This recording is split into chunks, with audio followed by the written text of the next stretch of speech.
Hello students, welcome to तैयारी online. मैं हूं सुधा। आज है 17 मार्च 2021 और 17 मार्च 2021 से रिलेटेड डेली करंट अफेयर्स के सभी क्वेश्चंस को आज हम जानेंगे इस वीडियो में। ये वीडियो आपके आने वाले सभी एग्जाम्स के लिए इम्पॉर्टेंट है। यदि आप वीडियो का PDF पाना चाहते हैं तो आप हमें टेलीग्राम पर ज्वाइन करें। टेलीग्राम का लिंक आपको डिस्क्रिप्शन में मिल जाएगा। GK current affairs and latest updates के लिए तैयारी ऑनलाइन को सब्सक्राइब करें। आप हमसे इंस्टाग्राम पर भी जुड़ सकते हैं। इंस्टाग्राम का लिंक आपको डिस्क्रिप्शन में मिल जाएगा। यदि आप हमें सपोर्ट करना चाहते हैं तो वीडियो को लाइक करें और ज़्यादा से ज़्यादा अपने दोस्तों को शेयर करें। तो चलिए देर न करते हुए देखते हैं पहला प्रश्न। हमारा पहला प्रश्न है, आयरलैंड और नीदरलैंड ने हाल ही में किस कोरोना वैक्सीन पर रोक लगा दी है? तो देखिए, आयरलैंड और नीदरलैंड ने अभी रोक लगाई है कोविड के वैक्सीन एस्ट्राजेनिका पे। ऑप्शन नंबर सी इसका करेक्ट आंसर है। किस पे रोक लगाई है? एस्ट्राजेनिका पे रोक लगाई है।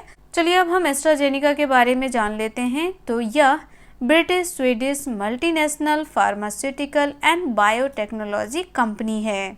इसे स्थापित किया गया था 6 अप्रैल 1999 में। कब किया गया था? 6 अप्रैल 1999 में स्थापित किया गया था। इसका हेडक्वार्टर है कैम्ब्रिज, इंग्लैंड, यूनाइटेड किंगडम। अब आप यह भी जान लें कि एस्ट्राजेनिका जो है सीरम इंस्टीट्यूट ऑफ इंडिया के साथ मिलकर के कोविशील्ड वैक्सीन बनाती है। अब इम्पोर्टेंट फैक्ट्स देखिए, तो आयरलैंड और नीदरलैंड के साथ Denmark, Austria, Italy, Bulgaria, Romania, Estonia, Lithuania, Luxembourg और लातविया ने भी इस वैक्सीन पर रोक लगा दी है। तो देखिए, इस वैक्सीन पर रोक लगाने का उनका एक मुख्य कारण है कि उन्हें ऐसा लगता है कि इस वैक्सीन को लगाने के बाद ब्लड जो है वह क्लॉट होना शुरू हो जाता है। ब्लड क्लॉट होने का अर्थ है यहाँ पर ब्लड का थक्का जमना, खून जो है वह जम जाता है। इस वजह से उन्होंने क्या किया है, इस वैक्सीन पर रोक लगा दी है। अभी तक इसका कोई प्रूफ नहीं आया है कि इसी वजह से इस वैक्सीन पर रोक लगाया जा रहा है या कोई और वजह है। हाल ही में कौन फुटबॉल इतिहास में सबसे ज़्यादा 770 गोल दागने वाला खिलाड़ी बन गया है? तो देखिए, 770 गोल दागने वाला खिलाड़ी बना है क्रिस्टियानो रोनाल्डो। कौन बने हैं? ऑप्शन नंबर सी इसका करेक्ट आंसर है। क्रिस्टियानो रोनाल्डो ने इतिहास रच दिया है। उन्होंने 770 गोल दागे हैं। इम्पोर्टेंट फैक्ट्स देखिए, तो क्रिस्टियानो रोनाल्डो कहाँ के हैं? पुर्तगाल के फुटबॉलर हैं और उन्होंने सबसे ज़्यादा 770 गोल दाग करके इतिहास रच दिया है। क्रिस्टियानो रोनाल्डो से पहले पेले थे जिन्होंने 767 गोल दागे थे और अब फर्स्ट पोजीशन पे हैं क्रिस्टियानो रोनाल्डो और इन्होंने यह इतिहास जो है वह रचा है इटालियन लीग सीरीज ए में। नेक्स्ट क्वेश्चन है, विश्व स्वास्थ्य संगठन ने हाल ही में किस कंपनी की सिंगल डोज कोरोना वैक्सीन के इमरजेंसी इस्तेमाल को मंजूरी दे दी है? तो देखिए, WHO ने मंजूरी दी है जॉनसन एंड जॉनसन कंपनी को। ऑप्शन नंबर डी इसका करेक्ट आंसर है। किसको दी गई है? जॉनसन एंड जॉनसन कंपनी को दी गई है। जॉनसन एंड जॉनसन कंपनी को सिंगल डोज कोरोना वैक्सीन के इमरजेंसी इस्तेमाल के लिए मंजूरी दी गई है। चलिए अब आपको जॉनसन एंड जॉनसन कंपनी के बारे में बता दिया जाए। तो यह जो है वह अमेरिकन मल्टीनेशनल कॉरपोरेशन कंपनी है। इसकी स्थापना की गई थी 1886 में। इसके फाउंडर थे Robert would Johnson, James would Johnson and Edward made Johnson. इसका हेडक्वार्टर है न्यू वर्सविक, न्यू जर्सी। तो यहाँ देखिए इंपॉर्टेंट फैक्ट्स। तो WHO ने जॉनसन एंड जॉनसन कंपनी को सिंगल डोज कोरोना वैक्सीन के लिए मंजूरी दे दी है। अब अंतर्राष्ट्रीय कोवैक्स मुहिम के तहत गरीब देशों को सप्लाई किया जाएगा। यह तीसरी वैक्सीन है जिसे WHO की तरफ से मंजूरी दी गई है। नेक्स्ट क्वेश्चन है, लॉस एंजल्स कन्वेंशन सेंटर में हाल ही में कौन से ग्रैमी अवार्ड्स की घोषणा की गई? तो देखिए, इस बार दिया गया है 63वें Grammy awards. Option number C इसका करेक्ट आंसर है। चलिए अब ग्रैमी अवार्ड की बात हो रही है तो आपको यह भी बता दें कि 28वीं बार यह अवार्ड अपने नाम करने वाली पहली फीमेल सिंगर बन गई हैं पॉप सिंगर बियोंसे। कौन बनी है? Pop singer Beyonce. और इस बार भी उन्होंने 2 ग्रैमी अवार्ड जो है वो अपने नाम किया है।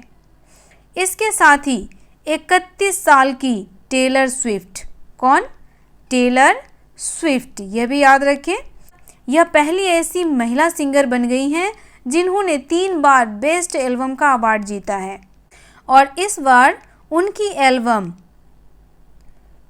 फॉल्कलोर के लिए उन्हें बेस्ट एल्बम का अवार्ड दिया गया है। किसके लिए दिया गया है? तो फॉल्कलोर के लिए दिया गया है।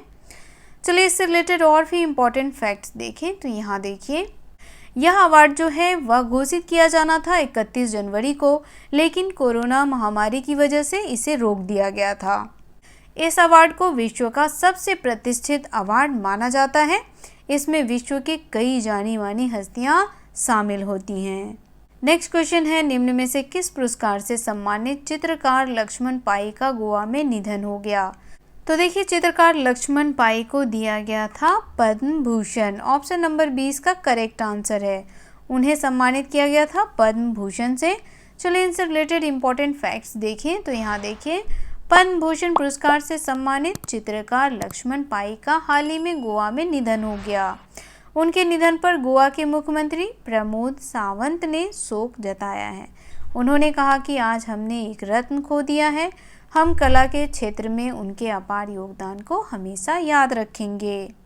नेक्स्ट क्वेश्चन है, हाल ही में किस मंत्रालय ने जल निगरानी और गुणवत्ता परीक्षण के लिए फ्रेमवर्क की शुरुआत की? तो देखिए, जल निगरानी और गुणवत्ता परीक्षण के लिए फ्रेमवर्क की शुरुआत की गई है जल शक्ति मंत्रालय के द्वारा। ऑप्शन नंबर सी इसका करेक्ट आंसर है। चलिए अब आपको जल शक्ति मंत्रालय के बारे में बता दिया जाए तो जल शक्ति मंत्रालय की स्थापना जो है वह की गई थी मई 2019 में। कब की गई थी? मई 2019 में की गई थी। और इसकी स्थापना इसलिए की गई थी ताकि जल सुविधा में जो बाधा उत्पन्न हो रहा था उसे समाप्त किया जाए। अभी इसके मंत्री हैं गजेंद्र शेखावत, जो जोधपुर के सांसद हैं।